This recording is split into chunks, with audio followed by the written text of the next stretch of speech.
honorables députés nationaux et provinciaux, distingués invités, en vos titres et qualités, vous voyez que, contrairement à monsieur le maire de ville, moi je n'ai pas prévu un discours.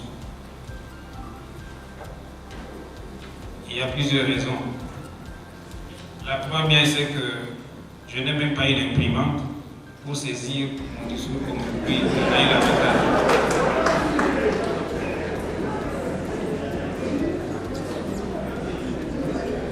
Je n'ai pas d'imprimante parce que je n'ai pas d'opérateur de saisie. Je n'ai pas de bureau. Je n'ai rien.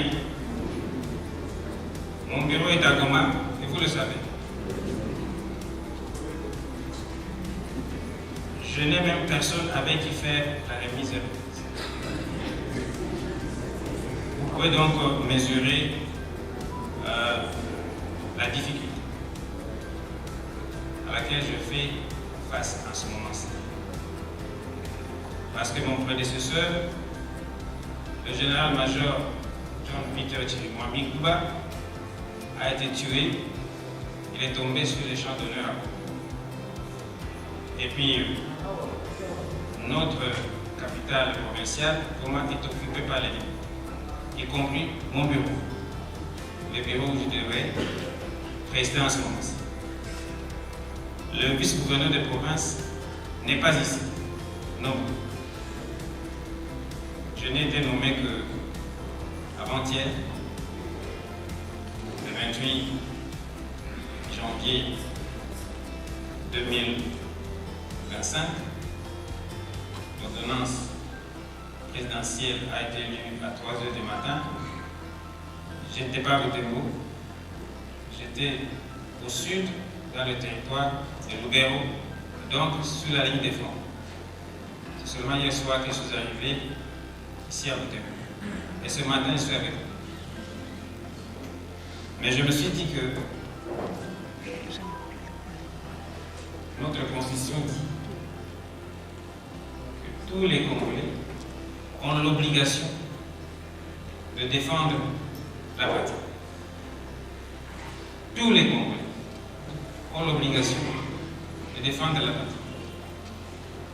Et me trouvant à Butembo, je suis donc au milieu de mes frères et sœurs congolais qui ont maintenant la charge avec moi d'aller libérer nos frères qui sont pris en otage par le Rwanda et ses acolytes qu'on appelle M23, AFC et consorts. Cette mission ne m'est pas confiée personnellement, elle est confiée par la Constitution à nous tous Congolais. Je suis en route pour aller à Beni, rencontrer d'autres autorités qui sont là-bas et d'autres qui vont peut-être venir par avion avec lesquels nous allons réorganiser et prendre les mesures nécessaires pour reprendre notre marche vers Goma afin que j'aille restaurer l'autorité de l'État là-bas et de ce fait libérer toute la partie de notre pays préoccupée par les ennemis de la paix.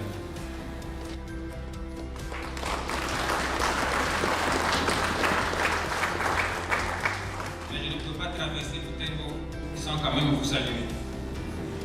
Et c'est pour cela que je suis là. Ce n'est pas pour vous faire un discours politique. Pas du tout. Ou un plan d'opération. Pas du tout non. Ceci dit, je suis là pour vous saluer donc et peut-être me faire voir à ceux et celles qui ne me connaissaient pas encore, partager avec vous, je sais qu'il y a beaucoup qui sont contents de se dire notre fils, notre frère, notre ami, notre collègue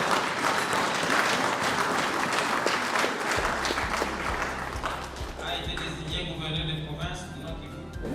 C'est quand même une petite joie quelque part et ça peut passer sous silence. parce que les mots d'aujourd'hui ne sont pas, n'est-ce pas, là pour un discours politique, je vais quand même me limiter à l'essentiel. Et l'essentiel, c'est quoi? Je vais revenir à ce qu'a dit son Excellence Monseigneur l'évêque ici, que je mets aussi dans ma propre bouche. Remercier tout d'abord l'Éternel Dieu des armées qui a permis que nous soyons vivants et que nous soyons ici, qui nous a donné le Congo et qui a dit que personne ne franchisse la frontière de l'autre. Il est au courant que nous sommes agressés.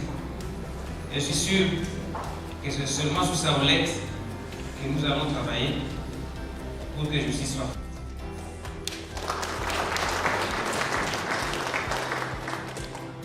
Je remercie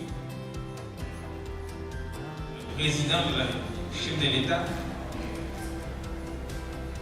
commandant suprême des forces armées de la défense, des forces armées de la République du Congo et de la police nationale congolaise, qui non seulement a placé toute sa confiance et la confiance du peuple congolais dans ma très modeste personne, mais aussi l'a répété hier, des choses très surprenantes dans le discours à la nation qui vous a adressé, et je pense que vous l'avez suivi. Il a entre autres dit, parmi les mesures qu'il a eu à prendre pour réagir à ce qui nous arrive, qu'il a nommé un certain général-major Évariste Sonko. C'est moi-même ici présent. Je ne sais pas si vous pesez comme moi ce que cela représente comme charge ou comme degré de confiance. Alors moi je me tourne vers vous, mes frères, pour dire, regardons le président de la République, chef de l'État, et disons-lui, merci pour cette confiance.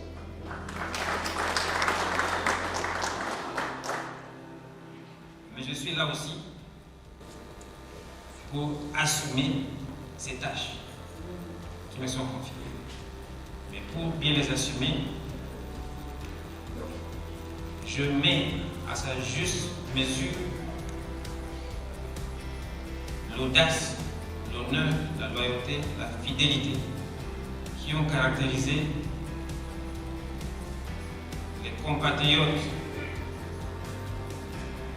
congolais qui sont morts déjà pour cette cause avant nous. Et ceci dit, pour le manifester, à la mémoire du brave général-major John Peter Chirimwami Kuba, tombé sur les champs d'honneur, ainsi que la mémoire de tous les autres militaires morts à Lubero, à Limbongo, à Walikale et partout, surtout dans la ville de Goma. D'autres dont les cadavres même, jusque à l'heure où je vous parle, sont abandonnés dans les rues par la cruauté des Rwandais, qui sont là-bas et qui n'ont aucun code d'honneur. Le code d'honneur du combattant veut qu'on n'humilie pas son adversaire. On se limite à rechercher comment le vaincre, et c'est tout.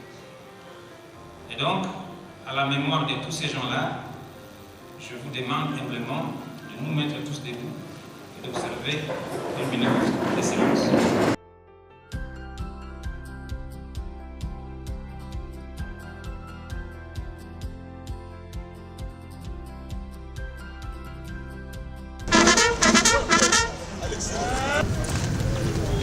Musique au gouverneur de province.